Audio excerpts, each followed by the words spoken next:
Hello, welcome to another tarot deep dive. You're going to have to forgive my voice. I'm getting over being sick, but we are going to be deep diving into one specific card. This isn't a reading, this is just a deep dive. If you've never done one of these before, it's where we take one card, we dig down into it, we get a bunch of books that we look at, and we basically see what we can learn about that card. So let's dig into it. Okay, so the Seven of Wands, I thought I would do this card just because it's a little bit of a confusing card, I think, when you first look at it. So here is what the Seven of Wands looks like in the Rider Tarot. Has a man on top of what looks like maybe a hill. Here's what it looks like in the Lucid Dreams Tarot. So you can see she's got a wand there and she's got 6 wands attacking. Let's just look at the upright keywords. Standing your ground, boundaries, defending your position, challenge, perseverance, protectiveness, protecting territory. That's what we get from the Lucid Dreams Tarot. So we have a bunch of books to look through, like I said, as I threw one across the room. We have all these books that we're going to look at, including this book from the Lucid Dreams Tarot. So I'll get into each of these books and we will look through them and then I'll wrap it up at the end here.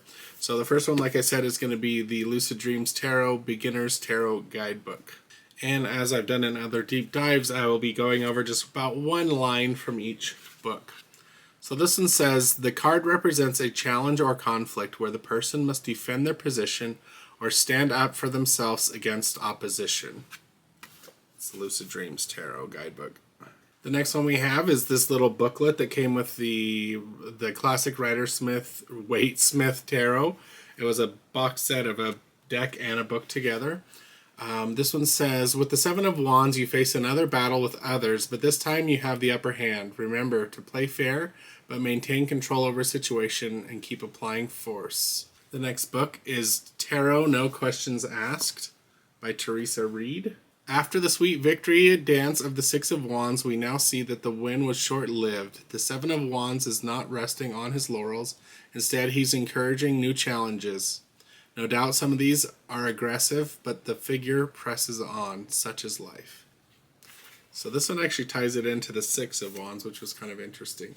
Yeah, they're accepting challenges from people. The next one is How to Read Tarot, a Modern Guide by Jessica Wiggin.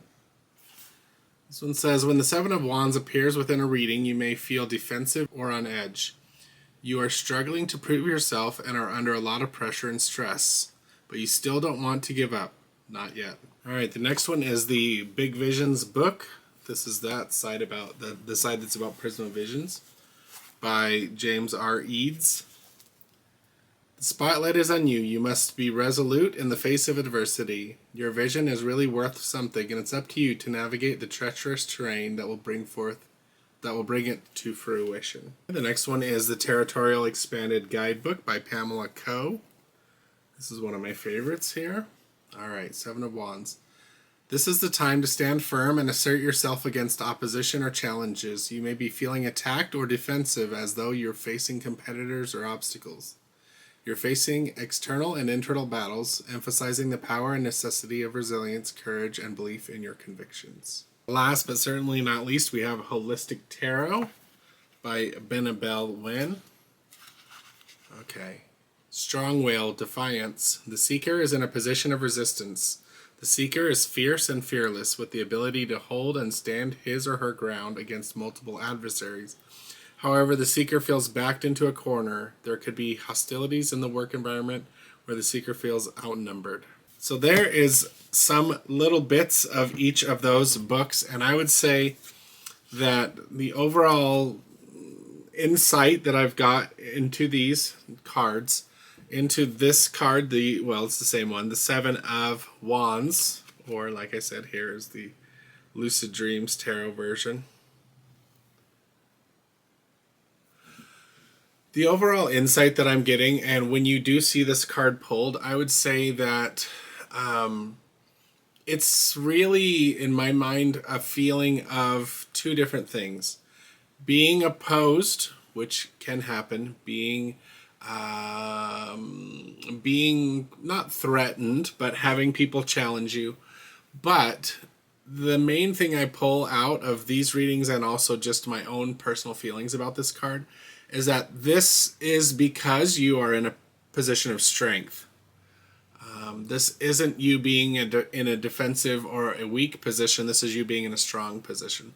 And I think in life, a lot of times that can be the thing that we do need to remember is that when we see this card, it is really letting us know that we are in a position of strength. Yes, we're going to be challenged, but we are in the position of strength in this case. And in most cases, we have earned it. We've gotten to that point where we have kind of reached that peak. And it could be people wanting to knock us down. It could be people wanting to challenge us. It could be our own internal personal things challenging us, not wanting to rest on our laurels, as we heard. I think the more that we get to know the insights into these individual cards, the better readings we'll be able to do either for ourselves or for others. So, okay, that's going to do it. Thank you for watching, and I'll see you on the next deep dive. Bye.